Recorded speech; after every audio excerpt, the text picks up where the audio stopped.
بسم الله الرحمن الرحيم نحمده ونصلي على رسوله الكريم. حضرت امام مالک رحمه الله نوم تاسو اوریدلې دی. په مدینه منوره کې سو کاله د حدیث مبارکو درس کړی دی.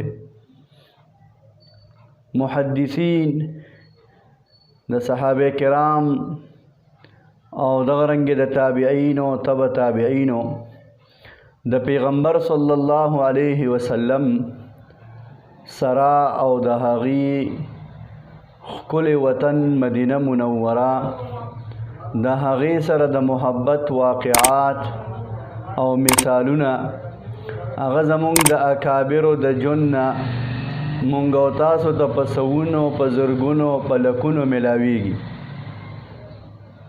د هغې نه یو واقعه د امام مالک رحمه الله تاسو ته نن ویمه. امام مالک رحمه الله مدینه منوره کې را روان دی.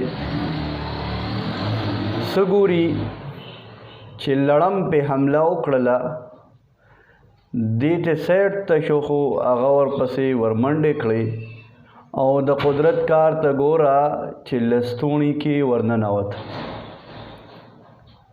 د راټینګ که داسې کلک نیولی و، شاته ورپسې یو شاګرد هم را روان و، طالب و. هغه طالب ورته وی حضرت را پرېږده چې دا لړم مړ کړمه. امام مالک رحمه الله الله اکبر عجیبه عشق و محبت و. هغه طالب ته او هغه شاګرد ته وایي ما ته دا مناسب نه ښکاري چې د مدینې منورې لړم چې کوم دی دا مړ کړم. الله اکبر، دا ما ته مناسب نه ښکاري چې د پیغمبر صلی الله علیه وسلم او د جانان د کلي لړم دته زه نقصان ورسوم او دې زه مړ کړم.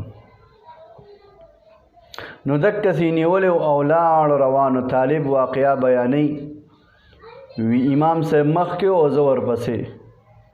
ډېر لرې لاړو، نو لرې چې ته یو ډنډ راغی، خوړ او نیر راغی، اوبه رالې. د مدینې منورې نه بهر ووتو. امام صاحب وی چې دې خوړ ته به دا لړم چې کوم دی ورولم. او چې څنګه یې را لر کو، نو لړم ظالم موله ټک ورک. امام صاحب ورته وی که خپله دت ته وکړه. اوبو ته یې ور وویشته او طالب علم وی مونږ کتل چې هغه لړم په اکه ځای باندې وپړسېد او مړ شو. وی امام مالک راته وی چې د لړم خو هسې هم قسمت شوی او مړ کېده، شکر دی چې د جانان په کلي کې نه دی مړ کړی. دا خبر راته مناسب نه ښکارېده چې د جانان د کلي او د هغه د علاقې او د هغه د ښکلې مدینې لړم چې کوم دی دا زه مړ کړمه او نقصان ورته ورسومه. بهرحال طالب علم وی کور ته رالو. وی د شپې دا طالب وی خوب وینم چې جناب محمد رسول الله صلی الله علیه وسلم تشریف راوړو. ما ته وی چې طالب راځه د امام مالک رحمه الله تپوس لراغلی ما. د هغه تپوس کوم بیمار پرسی لراغلیم، بیمار شوی دی، لړم وله ټک ور کړی دی. الله اکبر. طالب وی نبی علیہ السلام مخکې او زه ورپسې د امام مالک صاحب دروازه یې وډبوله. نبی علیہ السلام دننه ورننوته. امام مالک صاحب ورته وی حضرت دا هم څه وکړو، تاسو تکلیف وکړو، تاسو څنګه راغلی؟ وی ستا تپوس له راغلیم، لړم خوړلی، بیمار پرسی له دې راغلیم. دې خوا که کوم ځای باندې زخم دی چې په هغې دله دم واچوم.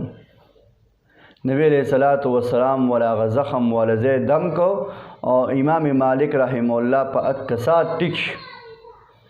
طالب وی خوب مې ولید راویښ شم. سحر چې مدرسې ته رالم، جماعت ته رالم، مسجد نبوي کې درس کې کېناستم، طالبان هم ناستی. امام مالک ما ته ګوري او زه هغه ته ګورم. امام مالک رحمه الله ما ته وی چې چپ.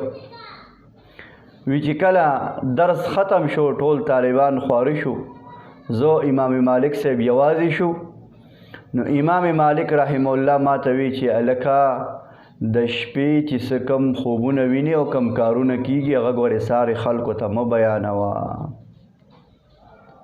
لکه امام مالک رحمه الله لپه حقیقت کې پیغمبر علیه الصلاۃ والسلام بیمار پرسیل تشریف راوړی او دم کړی او سحر چې کوم دی نو بیا ټیک ټاک و لہذا دا زمونږ د اکابرو زمونږ د مشرانو او هغه عشق او محبت د پیغمبر علیه الصلاۃ والسلام سره یو چې یو زهریله څیز چې په حقیقت کې د هغې وجل جایز هم وو خو امام مالک رحمه الله د کمال عشق او د کمال محبت مظاهره وکړه هغه لړم ته چې کوم دی نو نقصان ونه رسو هغې مړ نه کو الله جل جلاله دې زمونږ د خپل پیغمبر صلی الله علیه وسلم سره داسې محبت پیدا کی څنګه محبت چې ورسره د صحابه کرام رضوان الله تعالی علیهم اجمعین او د تابعین او تبع تابعینو او کم چې په صحیح معنو کې عاشقان دي الله جل شانه دې زمونږ او ستاسو په زړونو کې دقسې محبت او عشق د مدینې منورې او د مدینې منورې د جانان سره پیدا کی